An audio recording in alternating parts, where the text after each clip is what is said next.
जय जय श्री राधे श्याम।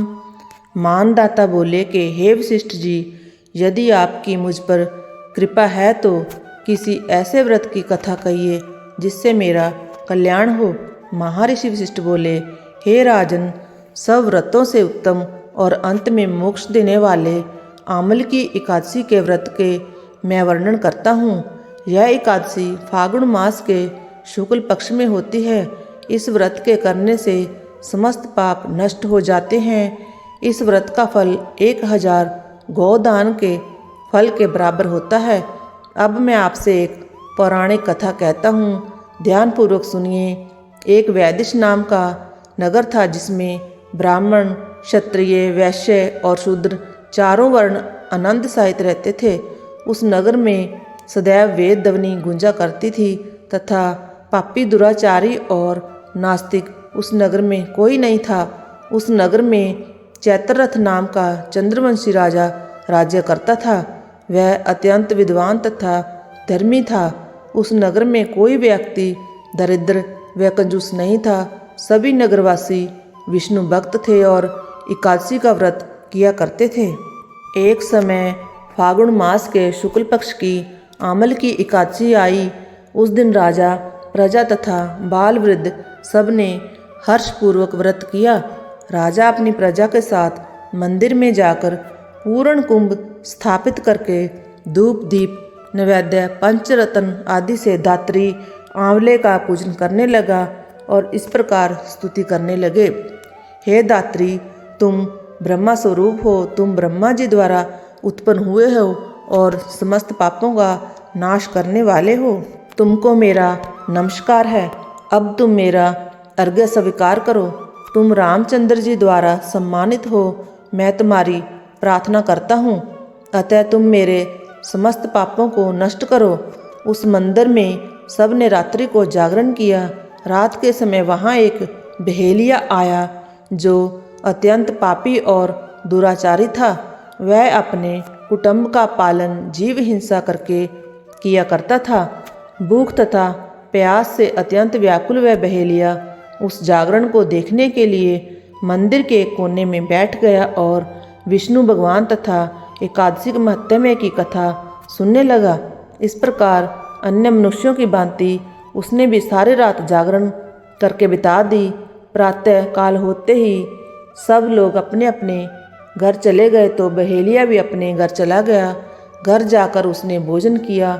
कुछ समय बीतने के पश्चात उस बहेलिए की मृत्यु हो गई, मगर उस आमल की एकादशी के व्रत तथा जागरण से उसने राजा विदुरथ के घर जन्म लिया और उसका नाम वसुरथ रखा गया।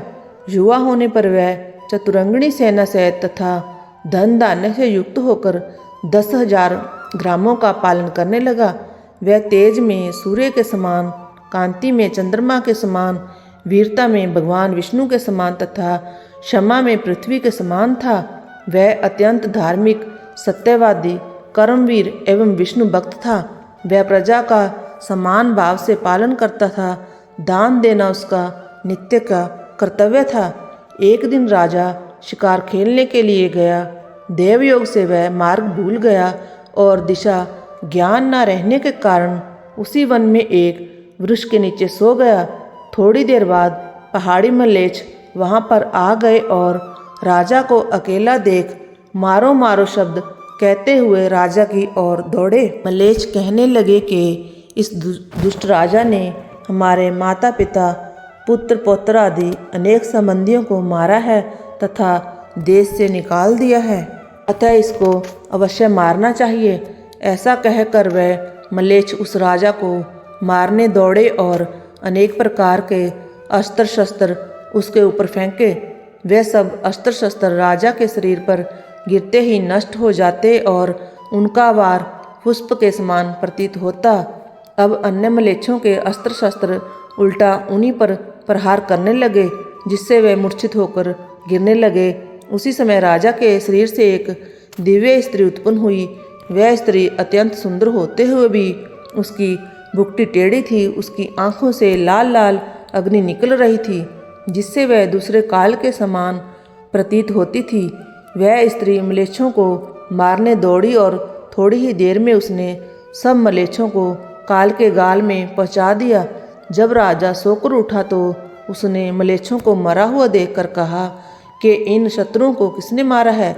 इस वन में मेरा कौन हितैषी रहता है? ऐसा विचार कर ही रहा था कि आकाशवाणी हुई, हे राजा, इस संसार में विष्णु भगवान के अतिरिक्त कौन तेरी सहायता कर सकता है? इस आकाशवाणी को सुनकर राजा अपने राज्य में आ गया और सुखपूर्वक राज्य करने लगा।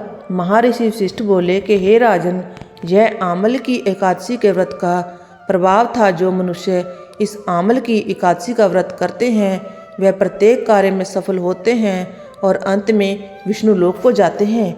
इस प्रकार एकादशी महात्म्य का 8वां अध्याय समाप्त हुआ। जय जय श्री राधे श्याम। बोलो एकादशी मैया की जय। ऐसी ही बहुत सारी वीडियोस देखने के लिए चैनल को सब्सक्राइब करें और वीडियोस को लाइक करें।